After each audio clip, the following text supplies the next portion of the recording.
Olá, pessoas, tudo bom? Se vocês acompanharam o Febraban Tech 2025, vocês já sabem que as conversas mais relevantes do setor financeiro também aconteceram fora dos palcos. Durante 3 dias, o Dudamef esteve no coração da maior feira do setor financeiro, gravando com quem, de verdade, está fazendo acontecer. Agora chegou a sua vez de ouvir, refletir e se conectar com esses debates, sem filtro e sem palco. Vem com a gente para ouvir o especial Febraban, toda segunda, quarta e sexta, gravada diretamente da Arena do Dudamef, dentro da feira. Porque se o futuro já está em construção, você precisa fazer parte desta conversa. E agora a gente vai falar sobre mensuração. Só que meio que mensuração de tudo. A gente não vai ficar pegando só um pedacinho de uma cadeia de marketing para contar. E por que esse papo vai ser tão diferente assim, Fabi? Esse papo vai ser diferente porque a gente vai falar com a Mariana Pagambonal, do Martech Lead da Stone. Mari, um prazer te receber aqui no Dudamef. Prazer, gente. Eu que agradeço a oportunidade. Mari, conta pra gente um pouco da sua trajetória, porque eu acho que a sua trajetória já vai falar muito sobre as conversas que a gente vai ter daqui pra frente. Boa, vamos lá. Eu cursei engenharia elétrica, comecei na engenharia e hoje eu estou no time de marketing, então para chegar nisso teve um caminho. Mas eu sempre me interessei por fotografia, sempre fui muito interessada em eventos e afins, acabei participando de projetos durante a faculdade.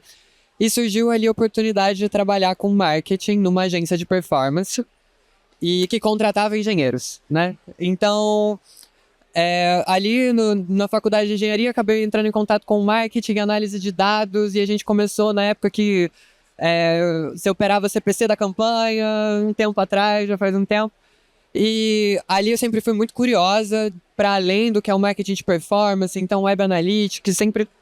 dentro da agência, fui explorando muito os atributos do marketing digital num primeiro momento. Ali fui crescendo numa carreira técnica, fui especialista, tech lead, todo sempre pensando em operação, conversões offline, fui participando de diversas disciplinas dentro do marketing. E aí, há 3 anos, eu fui convidada para ir para a Stone, né, para tocar mídia ainda, então eu venho desse background de mídia, só que no time de mídia eu já entendi ali que existia um desfalque de dados. E aí o que eu entendo que é um padrão os times de mídia, os times de marketing normalmente dependem muito de time de dados, e aí foi me dada a missão, cara, não vamos depender do time de dados, vamos criar uma estrutura nossa. Comecei ali em mídia ainda tocando um pouco de mídia e dados, só que a gente entendeu que houve a necessidade de criar um time de Martech, né? Então, nisso, a gente montou um time de Martech muito focado em engenharia de dados, gestão dos dados, dashboards, conversões offline. Então, construir toda uma estrutura de dados pensada para mídia digital. E nesse meio tempo, a gente foi... a Stone, né? Foi... aparecendo na TV, foi aparecendo no BBB, e aí começou a sair do digital, a gente começou a ter que analisar o impacto de toda uma operação, e aí agora no começo do ano me veio esse desafio de olhar para a mensuração de uma forma mais holística, então olhar para além da mídia, além da TV, que era o que a gente olhava para todos os resultados de marketing, né? E aí é assim que chegamos aqui. Eu já vou começar não perguntando sobre o que tá aqui. Você falou assim, ó, além da mídia, e o resultado de marketing além da mídia. Eu quero pegar essa tua frase e só me falar, o que para você é o resultado de marketing além da mídia hoje? A gente tá falando de bottom line lá no Economics, tá falando de cliente convertido, como é que tu tá analisando o além da mídia? Talvez a palavra dela, além da mídia paga tradicional do que a gente faz, né? Mas, por exemplo, hoje é muito difícil você metrificar o quanto que a ação de social traz resultado, quanto que ela impacta no todo, quanto que ela ajudou a converter os eventos que a gente tem.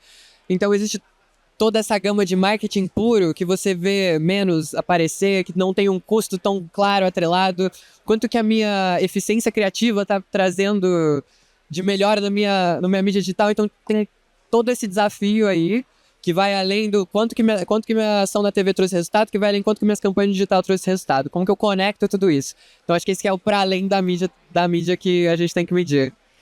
Ô Mari, você tem um background de engenharia, ou seja, a parte de dados já estava totalmente correndo aí no sangue.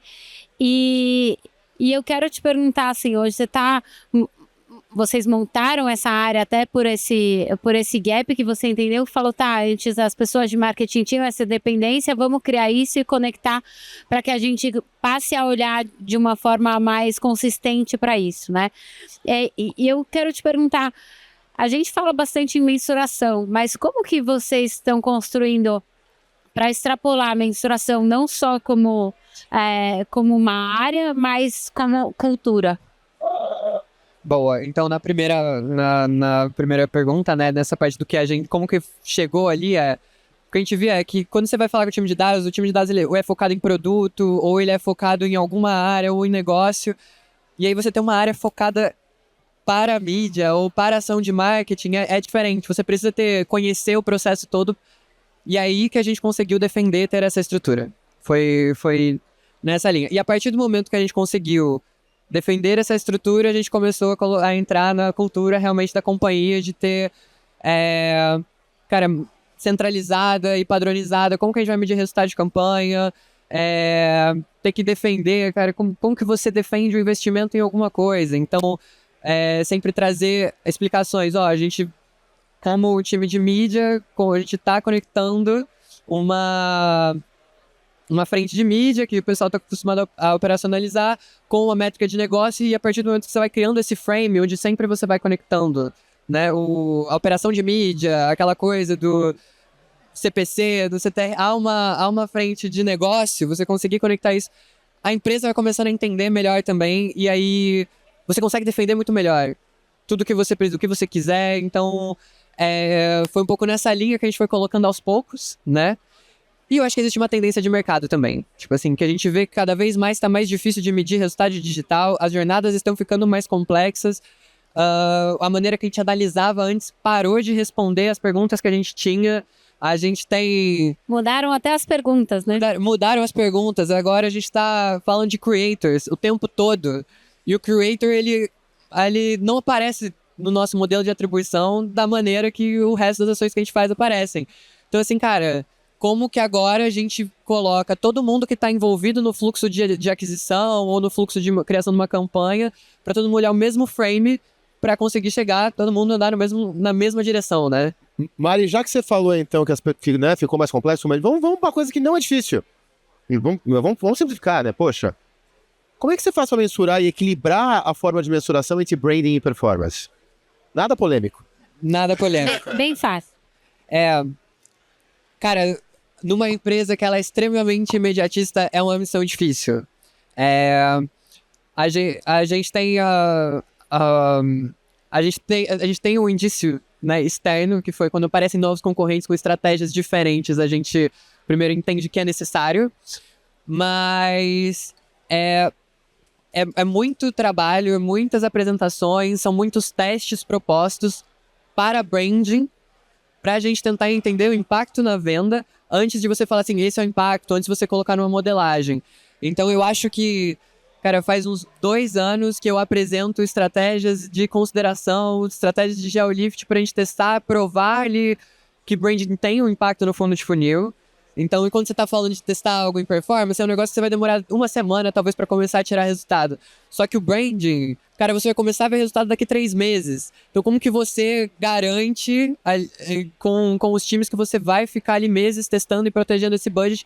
E foi aí que a gente começou a provar o valor. Então, testes de longa data.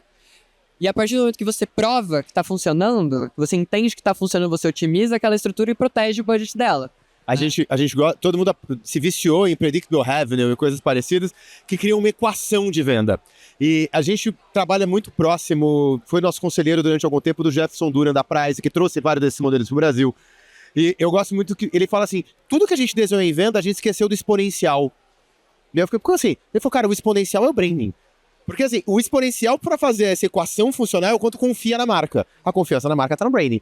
Então, você vê que alguém que só de venda olha e fala, eu sei que isso funciona, mas mesmo assim, na hora que a gente foi pro digital, parece que a gente esquece disso, que precisa, que se não confia, não compra. É meio loucura.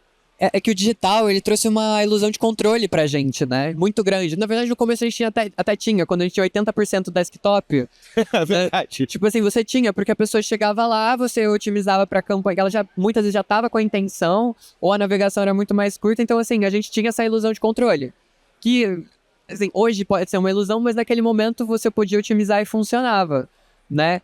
E agora, com essa complexidade de jornada, então, cara, boa parte das empresas hoje alcançam com uma frequência altíssima parcelas relevantes da população, entendeu? Brasileira. Então, cara, se você tem 8 touch points por mídia num cliente, cara, o que você não tá mostrando ali? O que tá acontecendo? E essa estrutura antiga ali parou de funcionar, né? Tipo, parou de funcionar. E agora a gente tá aí trabalhando em novas maneiras de entender como otimizar o funil, como olhar para o todo. Mari, na sua experiência, na sua visão, as empresas elas já estão preparadas para olhar isso? Ou quando a gente fala de, olha, vai fazer esse investimento que vai dar um retorno a longo prazo? Porque eu entendo que assim, sempre houve uma relação entre a pessoa e a marca, sempre, isso não é de agora, né? E cada vez mais as marcas passaram a ser mais criativas, porque só a marca pela marca, com uma série de concorrentes ali, ela precisa fazer um esforço maior, né? Então ela começa a apoiar outros tipos de ação, ou outro tipo de causa, ou garantir uma identificação maior ali com o público que ela está falando, ou seja, a gente expandiu tudo isso, e isso também dá esse rastro, né? Só que, por mais, como você está falando, né? Por mais que a gente fale, tá, vamos mensurar, a gente ainda tem que defender quando é o investimento de algo que vai te dar um retorno em uma semana e o outro é um investimento que é um retorno mais longo. Como que você vê isso? Cara, eu acho que, pelo que eu tenho conversado com pessoas de outras empresas, ninguém está muito preparado, porque para você colocar esse investimento, você tem que dar um leap of faith, né? Tipo assim, não para você analisar um resultado de branding, cara, não, você às vezes tem que rodar por um ano, você tem que botar um investimento relevante ali para realmente colocar num modelo, entendeu? E aí é isso. Eu tava conversando com o pessoal de uma outra fintech um tempo atrás, e eles tinham muita dificuldade de defender esse budget. Porque é isso, dependendo do tamanho da empresa, ela tá muito ali atrelada no resultado do dia a dia. E aí o frame, que pra gente funcionou muito bem, cara, vamos testar pequeno? Então, quando a gente fala de branding, a gente tá falando de cobertura, a gente tá falando de muito mais da população que a gente tá atingindo, essa é a métrica que a gente vai otimizar. E para você fazer uma cobertura em um estado, ou numa região, numa macro-região, é muito mais simples do que você botar para fazer uma super cobertura no Brasil todo, né? E ainda te dá esse potencial de fazer um experimento geográfico. Entendeu? E ainda mais, o que eu gosto bastante cara, além de você fazer um experimento geográfico, que você pode regionalizar a tua comunicação para entender quanto que ela performa. Entendeu? Porque, às vezes, o Brasil é continental, né? O Brasil é enorme, então cada região tem uma cultura. Então, além de você poder colocar o experimento geográfico pensando em escalar, você ainda pode ter essa estratégia regionalizada ali. Que você consegue ter um contato melhor ainda da tua marca com a região. Quando você está falando em regionalizar, você está pensando em regionalizar, esse teste de regionalização, ele é um teste mais do copy, da mensagem em si, ou é um teste também do meio que você está usando? Ambos. Eu acho que, eu entendo que ambos, porque assim, vou dar um exemplo, você fazer uma campanha focada numa cultura local, é muito legal. Só que os posicionamentos que você vai ter, se você vai estar no jornal de grande veiculação local, se você vai estar, às vezes, numa televisão local, ao invés de aparecer em algo mais geral, você conecta mais, entendeu? Você tá mais próximo ali, você mostra, porque a pessoa que tá lá sabe, né? Qual que é o canal regional. Então, ambas as coisas ajudam na hora de fazer. Assim, o copy, pra gente, é o que mais acaba precisando de energia. Mas assim, os dois são bastante importantes. E aí tu fica com a mesma métrica de controle para verificar se isso está melhor, se está batendo mesmo você ter mudando vários fatores. Mas tô perguntando mais para como é que você modela esse teste. Cara, a gente usa controle sintético sempre que a gente vai fazer um teste. Tá. Então, assim, a gente coloca um viés, às vezes a gente quer regiões parecidas e tal, mas assim, como é um modelo que acaba selecionando pra gente, a gente acaba criando uma curva ali que é muito parecida pra gente fazer esse controle. Então assim, a gente acaba tirando um pouco o viés humano, porque às vezes a gente acha, não, essas duas regiões são super parecidas, vamos tentar fazer ali. Essa é teste, esse é controle. Mas às vezes o modelo, ele te dá, principalmente quando a gente fala de controle sintético, ele vai te dar um pedaço dessa, um pedaço daquela, um pedaço daquela. Então, você consegue criar um controle eficiente para você fazer isso. E aí tem o ponto, né? Se você cria esse controle eficiente, você vai fazer um experimento puramente geográfico, sem pensar em regionalizar a comunicação ou alguma coisa, ele pode até ser escalável depois. Só que se você vai pensar na regionalização, você está fazendo esse controle bonitinho, mas aquela estratégia regionalizada trouxe esse lift. Você está testando que regionalizar funciona, não que aquilo ali se escala global, né? Exatamente. E às vezes é um caminho, né? Você regionalizando a tua comunicação e estar cada vez mais dentro da cultura, porque no final, falamos muito, né? O cliente no centro e você tá dentro, você conhecer a cultura do cliente é ótimo para a marca, né?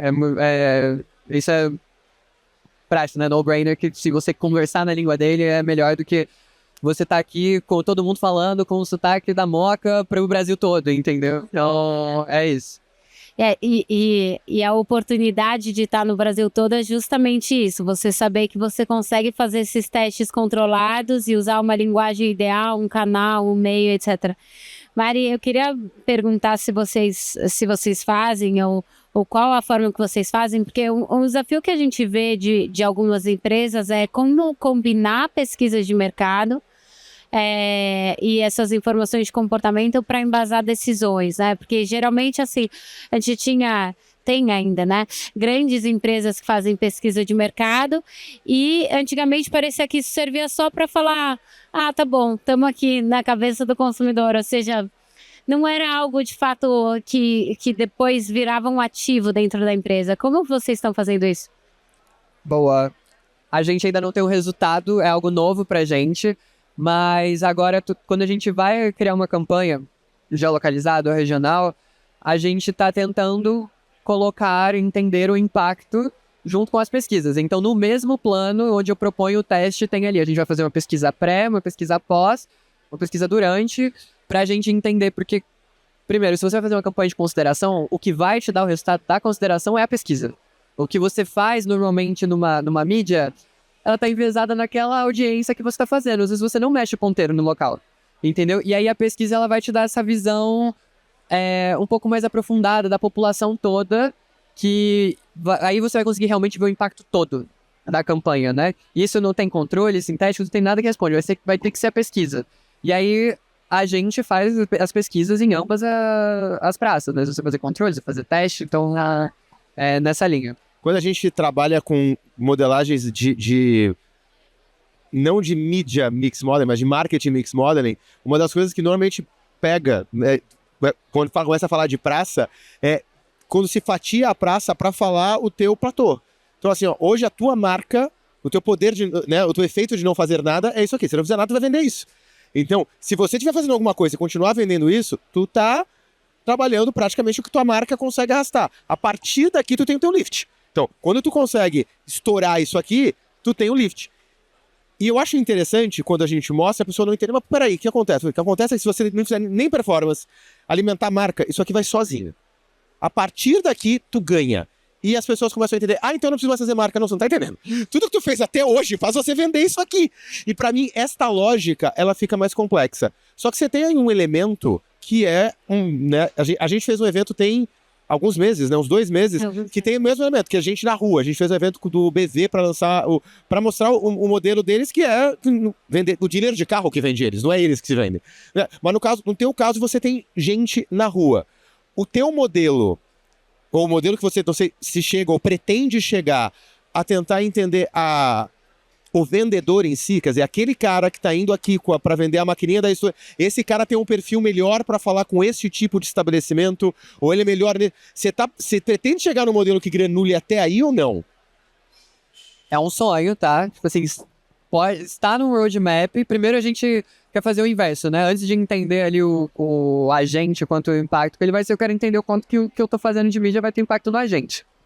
Sim. na gente, né? Esse é o primeiro passo. E a gente tem duas forças de venda na rua hoje. Uma que é essa, que é nossa mesmo, e a gente tem o Member Get Members. Entendeu? Então, antes de colocar no modelo, a gente primeiro tem que entender qual variável contextual eu vou escolher para botar no modelo, que primeiro não vai enviesar meu modelo, né? Porque você pode colocar indicações, e indicações está enviesada a um resultado, né? Ela pode por si só ser um resultado. Escolher esse KPI, mas também tem uma coisa que a gente está tentando fazer. Qual que é o impacto que essa galera tem na minha marca? E puramente isso.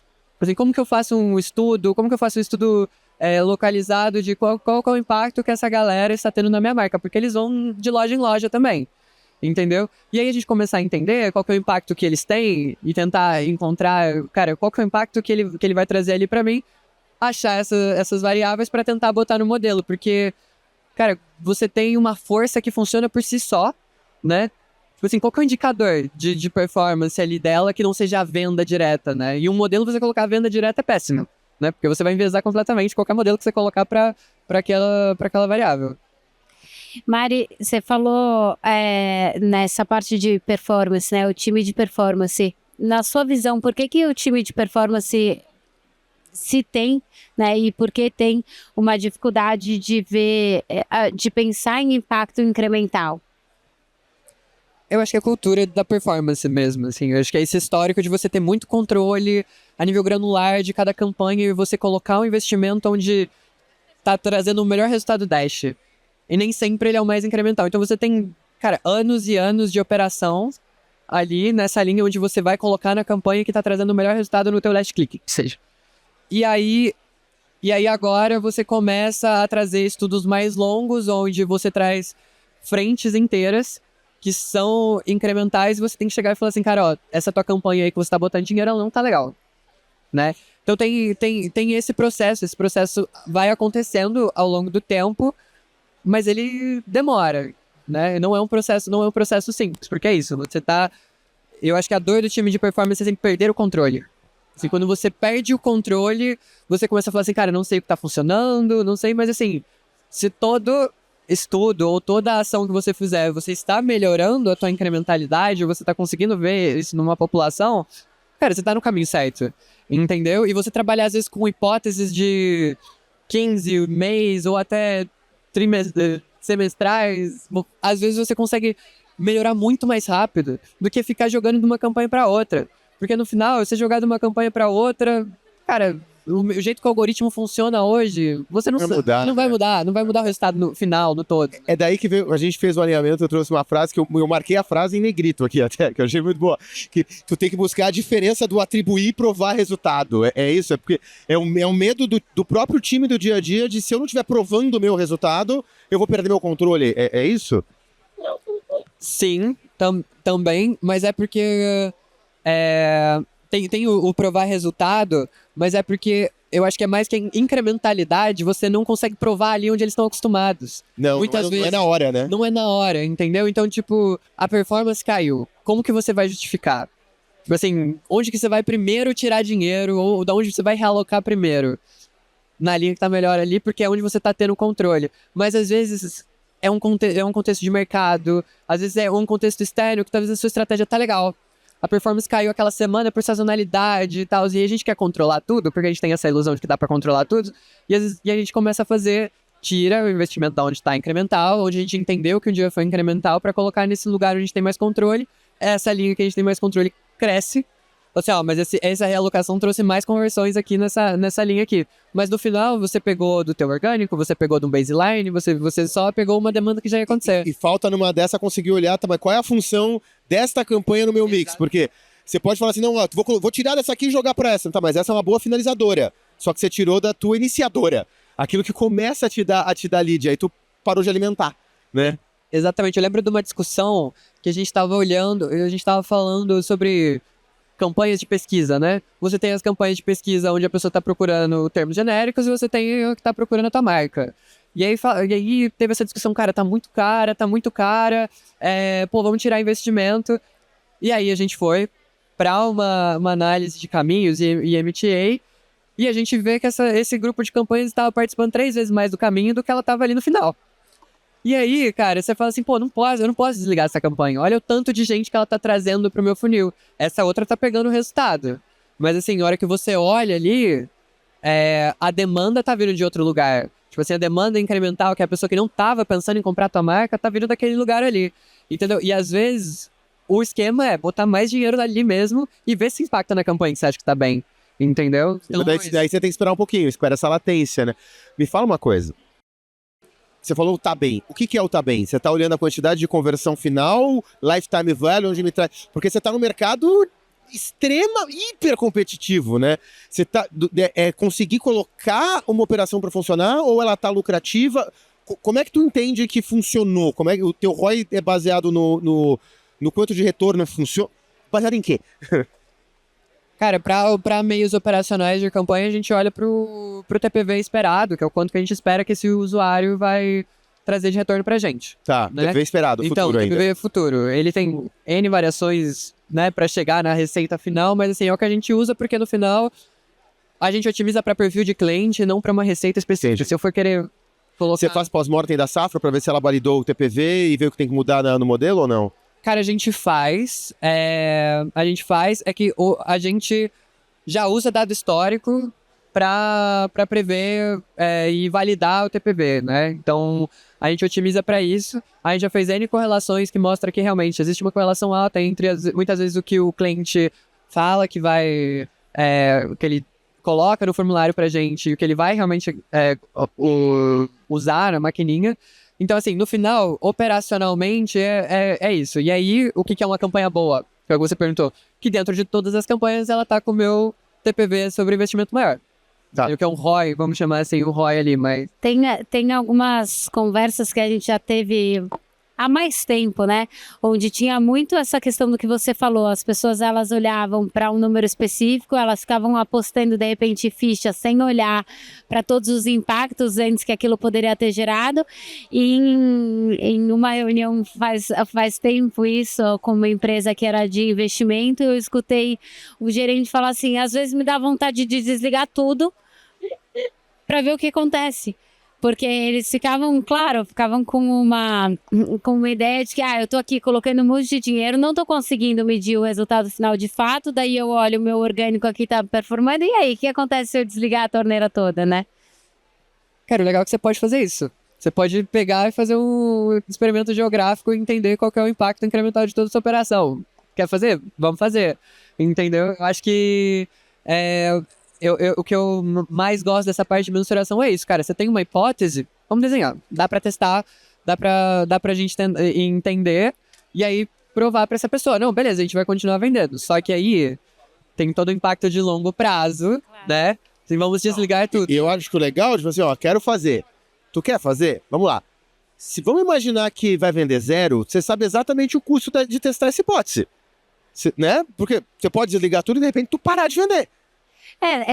Não é o que vai acontecer com o Stone, né? Já tem marca, tem arrasto, tem time na rua. Mas assim, você sabe exatamente qual é o custo máximo total que tu vai pagar por esse teste. Ô Mari, você colocou aqui, né, algumas coisas que você fala, putz, é legal quando você tem uma hipótese e fala, vamos desenhar essa hipótese e tudo mais. Quais são as competências que você considera que são importantes e essenciais aí para quem lidera essa parte de mensuração? O que você acha que é um bom caminho? Cara, tem que ter perfil analítico, né? Acho que isso é fato. Tem que estar olhando pro ROI. Assim, tem que ter essa mentalidade de, cara, quais são os componentes que vão afetar.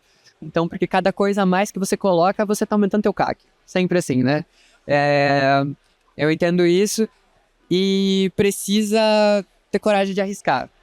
É isso, assim, eu entendo que você tem que ter coragem porque coisas pequenas não vão mexer no resultado.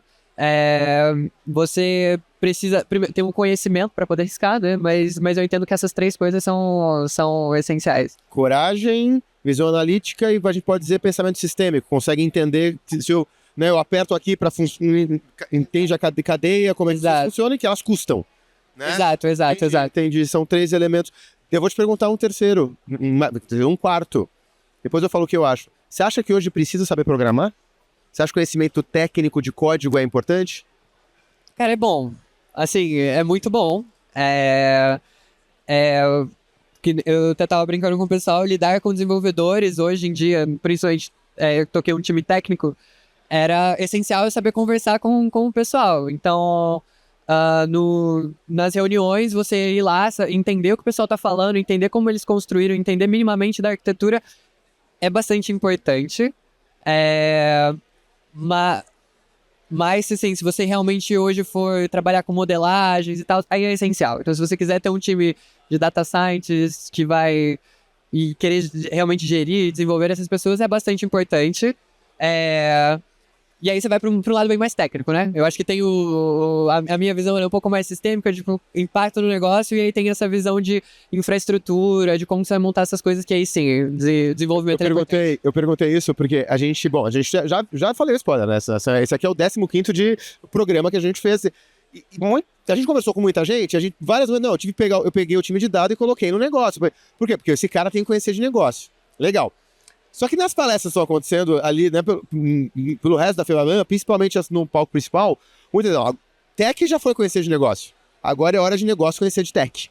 Porque essa dicotomia também de, não, eu vou pedir, ele vai entender e fazer, todo mundo tem que passar a entender que isso custa. Isso empilha custo ao longo, depois não tem muito como voltar atrás. Né, que algumas coisas são mais complexas mesmo de acontecer. Que ter a accountability pelo dado que você está gerando vai ser importante. Então, eu acho que não tem mais um espaço, não precisa saber programar, de conseguir montar, mas ter um conhecimento técnico de entender, como diz, o Ju saiu daqui, como diz o Juliano, ele adora falar essa frase, isso aqui é de comer ou passar no cabelo, sabe? Minimamente vou ter que saber, porque acho que a fase disso, né, eu nem sei de Excel, agora eu nem sei o que é tecnologia, não dá mais, não cabe. E tem um ponto aí que é você conhecer a tecnologia do seu negócio. Sim. Né? Porque assim... hoje eu entender como funciona a estrutura de dados, como funciona o técnico, eu consigo delimitar muito melhor um prazo para as coisas que a gente está fazendo. Porque assim, quando falam, a gente precisa analisar tal frente.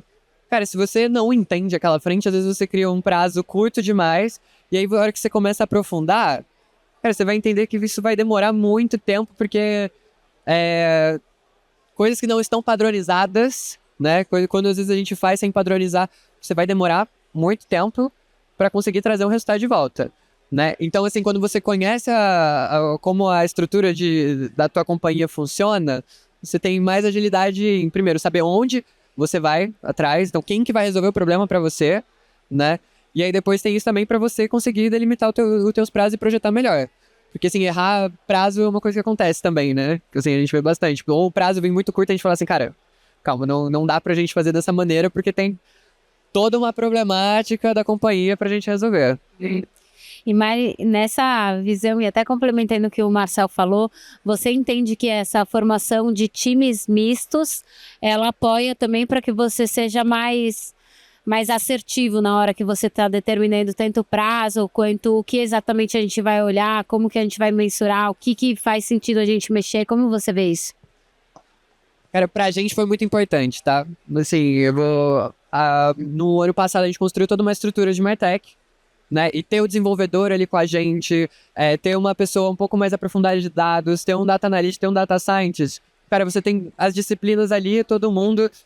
E aí eu falava, cara, a gente precisa fazer isso, cada um entendia ali direto, as pessoas estavam alocadas ali comigo e acontecia mais rápido. E o propósito é fazer para o marketing. Entendeu? Tipo, fazer para o growth, fazer para isso. Porque quando tá descentralizado, você tem muito recurso que não tá alocado com você, você vai entrar numa fila, você vai desacelerar, e às vezes, cara, a pessoa tá... o time tá com uma demanda que você não vai conseguir priorizar e o teu processo desacelera.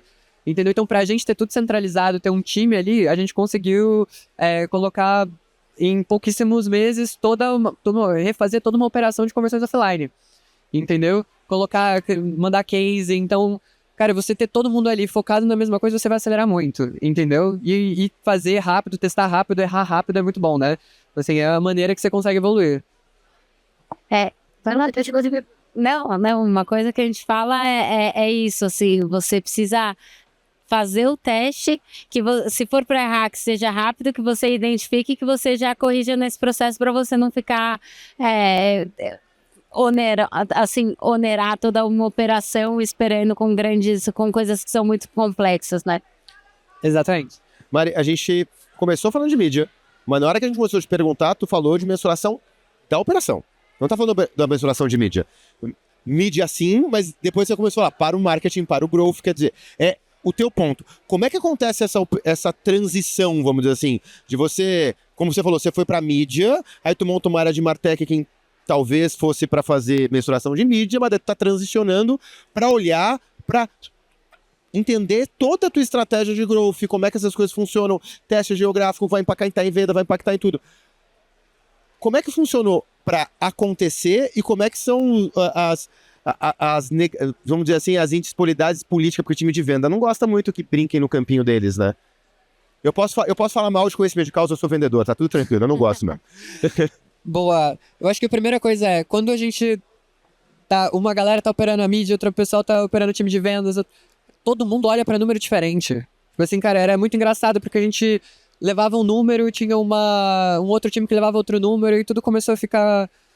Cara, a gente gastava tempo criando regras pra atribuir pra cada uma das operações, assim, regras bizarras, e assim, beleza, pra dentro da companhia e tal, mas isso não vai trazer mais venda, cara. Então, não vai trazer mais venda. Você fica aí colocando pra onde você vai atribuir, e sim, reuniões longas e densas pra tentar entender pra onde a gente vai atribuir. É operacional e tal, mas não traz mais venda, entendeu? E aí, no final, essa necessidade veio muito de... O time de mídia digital olhava um resultado. E aí, o resultado de mídia digital melhorava quando a gente estava na TV. Só que o resultado de TV não estava no resultado da mídia digital. Entendeu? E aí a gente começa a escalar nossa operação de aquisição em CRM. Só que o CRM não tá na mídia digital também. E aí o CRM tá falando que tá vendendo um monte. E, cara...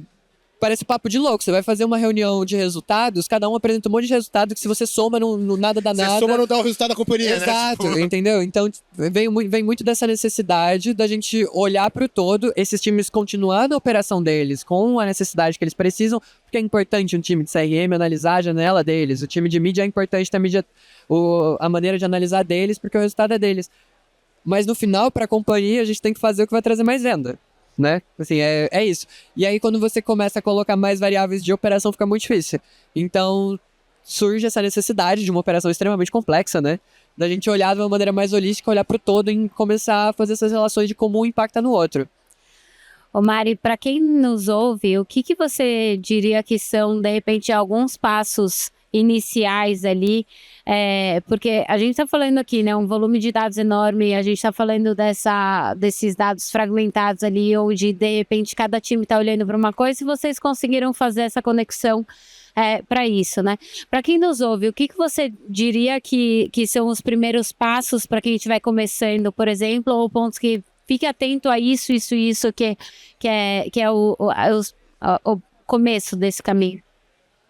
Cara, eu entendo que a coisa mais importante é você ter os seus dados organizados. Tipo assim, cara, organizados e pensados para aquisição ou para o objetivo aí que você tem, aumentar a LTV. Organizados para isso. Isso facilita muito todo o resto, né? Aí depois ter uma mentalidade de test and learn. Eu acho que isso até volta para outra pergunta da mensuração. Você tem que ter essa mentalidade, porque assim, no final você vai testando coisa pequena e conforme o tempo vai passando você vai testando coisas maiores, porque conforme você vai tendo sucesso, e não sucessos também, nos testes, né, você vai testando maior, e aí a partir disso você vai ter que ter um jogo ali de política para defender esses testes que você tá fazendo. Entendeu? Mas assim, pra mim a base de tudo isso, se você tem os dados organizados e você começa a entender quais são os pontos que estão influenciando a tua venda, você consegue propor testes, você consegue propor maneiras de medir muito mais fácil do que se tá tudo fragmentado, se cada time olha de uma maneira. Aí você falou a mentalidade de test and learn, se alguém não entendeu, eu gosto de falar assim, cara, é aquele curioso que quer saber o que não sabe. Não é o curioso que, eu sei isso aqui, eu quero... Não. Você quer saber, você quer ter certeza daquilo que... Eu quero ter certeza de tudo que eu não sei o que é. E aí eu vou... Pra mim, esse é o melhor indicador. Porque quando você fala, não, isso aqui a gente já sabe. O cara que fala isso aqui a gente já sabe, tu não sabe nem o que tu não sabe. Porque você tá vendo, se hoje em dia tá trabalhando em processo de venda, você acha que você sabe o que tá acontecendo com o teu cliente no Brasil inteiro, você já partiu de uma premissa errada, né? Então, eu adorei quando tu trouxe o test and learn, mas agora eu tô te fazer outra pergunta. Como é que você faz pra criar essa mentalidade no time? Pô, Uma boa pergunta. É uma boa pergunta, cara. Assim, como eu falei, eu comecei testando pequeno, vendo o time de mídia, e aí a gente, quando o teste vai tendo sucesso, você vai escalando, você vai vendo. É muito mais fácil, você vai provando isso. Então é um caminho, né? Assim, você não vai chegar pra um time que tá enrijecido ali, às vezes fazendo teste AB no Facebook, e falar assim, cara, agora a gente precisa testar estratégias novas de comunicação mais gerais, buscando incrementalidade de vendas. Cara, foi muito difícil, primeiro, emplacar que o resultado desses testes valiam. Tipo assim, a gente fazia vários testes, então, um exemplo, a gente tinha uma linha que os testes de incrementalidade falavam que não era incremental, mas lá na atribuição ela tava linda. Mostrava, falou assim, cara, a gente precisa fazer uma coisa diferente. Mostrava, a gente precisa fazer uma coisa diferente. Aí, em determinado momento, eu falei assim, cara, então, beleza, vocês não estão acreditando no conversion lift da plataforma, vamos desligar. Desligamos em 3 estados, essa frente. Mudou nada no resultado de venda ali, entendeu? E aí a gente falou assim, cara, é isso, vamos desligar agora, né? E aí, a partir desse momento que você pega, era uma linha grande de investimento, assim, você pega, você faz esse tipo de teste, vai provando o resultado, o time vai começando a olhar pra isso e falar assim, bom, acho que ali tem algo positivo, e um ponto algumas coisas vêm da minha iniciativa, mas é como que você instiga o time a estar pensando nisso também, né? Porque assim, beleza, eu cheguei lá, eu não era do time de mídia mais, instigando o time a fazer esse tipo de pergunta, e como que você, além de levar o teste, você começa a educar a galera pra pensar nesses testes. Então, tipo, ser crítico ao que você tá fazendo, cara. Isso aí realmente tá funcionando? Uma estratégia São Tomé do tipo, então vamos desligar um pouquinho, já. Tu teve que dar. Acredita. Não é só o vem cá e acredita. Viu? Não impacta. Vê pra crer mesmo. Exatamente. O povo gosta de ver a linha do teste, a linha do controle ao longo do tempo, elas saindo elas descolando e você fala assim, bom, tá aqui. Né? Tem hora começaram a acreditar em modelo, né? O modelo mostra que não vai adiantar nada. Porque daí a gente não precisa gastar o dinheiro todo de fazer um teste pra algo que já tá provado. Exato, vamos botar esse dinheiro em branding. Tipo assim, vamos pegar aqui, vamos botar em branding e ver o que acontece daqui 6 meses, já que aqui não tá trazendo resultado mesmo. Tem um episódio, Marcelo, mas que a gente gravou há bastante tempo e eu não tô conseguindo me lembrar. Onde a gente falou muito, porque, claro, essa cultura de test and learn, você tem os testes que dão certo e você tem os testes que dão errado, né? E foi um papo muito legal também, onde a gente falou, tá, mas para você conseguir colocar isso numa empresa, você precisa de uma permissão. E não é a glamorização, vamos errar. Não é isso. Mas é você saber que dentro de um cenário controlado, você está suscetível a que aquilo não dê certo. Você entende isso como um fator crítico e importante para conseguir implementar essa cultura de test and learn? Sim, porque a gente erra muito, né? Eu acho que esse que é o maior ponto. Tipo assim, quando você vai fazendo muito teste não funciona. E sempre existe a chance do teste não ter funcionado, você rodar ele de novo e ele funcionar. Entendeu? Então, a gente viu muito isso já. Então, cara, a hipótese tá aí, às vezes você acredita muito nela, você executa. Vou dar um exemplo. Cara, testes geográficos para provar a consideração. A gente fez vários antes de conseguir provar. Assim, a gente tinha a ideia, cada vez a gente foi estruturando melhor, cada vez a gente foi aumentando esse teste.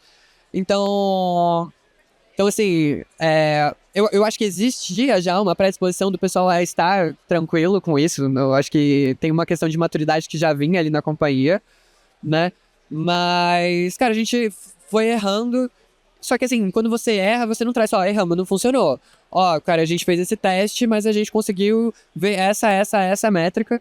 E é por isso também que agora a gente tá começando a colocar pesquisa no meio, pesquisa de campo. Porque, cara, às vezes você não vê o resultado na plataforma, às vezes você não consegue ver um resultado de curto prazo ou no prazo que você tá vendo, mas assim, você colocar mais essa frente de mensuração dentro de um teste é um asset valioso, né? Pra tipo, não mexemos no curto prazo, mas se a nossa consideração sobe, assim, cara, isso tá claro, isso vai gerar venda. A gente tem alguma dúvida que isso vai gerar venda, entendeu? Tipo, não, pode ser que não seja agora, pode ser que não seja depois, mas assim, a gente entende que vai gerar venda, sabe? Então, é isso, tem que errar bastante também. Eu acho que eu já sei qual vai ser a tua resposta. De verdade, eu acho. Você já sabe? Faz a pergunta. Eu acho que eu já sei, mas... Vai lá. A gente pergunta pra todo mundo. Pra todo mundo não, tem dias quando a gente esquece. Mas a gente tenta sempre encerrar o podcast com a mesma pergunta. Qual é o teu principal indicador ou os teus principais indicadores? Eu queria estar gravando agora no estúdio só poder escrever e mostrar pra vocês. Essa aqui é a minha aposta, mas eu tô sem nada na mão, vai lá. Cara, eu talvez não seja, mas assim, o meu maior indicador, tipo assim, pessoal, é que eu entendo que eu fico muito. Que me traz satisfação é sentir que eu estou trabalhando sempre na margem do conhecimento. Tipo assim, criando conhecimento. Esse é o indicador. Mas quando a gente fala de trabalho, cara, se você tá provando, você provar que as suas ideias funcionam, que as hipóteses funcionam, é um baita indicador de que, cara, tá dando certo, que tá funcionando.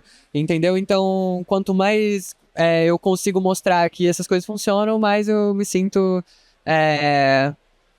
feliz, vou falar assim, acho que essa palavra com o trabalho que eu tô fazendo. Errei. Errou? Errei. Que você. Eu ia apostar em lift de vendas. Eu ia falar, não, quanto mais a gente conseguiu gerar de lift de vendas. Não, mas hipóteses provadas também é um baita indicador.